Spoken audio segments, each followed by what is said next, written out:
Men, what's the worst date you've experienced? I was invited on a date by a woman I met on Tinder. She said her friend was in town and they were going to see a live podcast and invited me with. It was a podcast I'd never heard of before, and honestly I probably wouldn't be very interested in it if I wasn't invited, but it cost like $25 to get in. I get there and she meets me and we buy a drink and sit down. She introduces me to her friend. They then proceed to talk to each other, not involving me in conversation at all.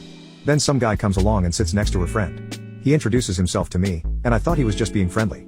After the podcast, my date and her friend are still talking to each other and ignoring me. This guy who introduced himself to me is kind of following us and he starts having a conversation with me, which is fine because my date wasn't talking to me at all. It turns out this guy was her friend's date, but I had no idea because no one was saying anything to me. The girls then wanted to meet the guy who was doing the podcast, so we waited in line for a while. Of course the girls never said anything to us guys. The girls then started talking to another woman in line and seemed to make a friend.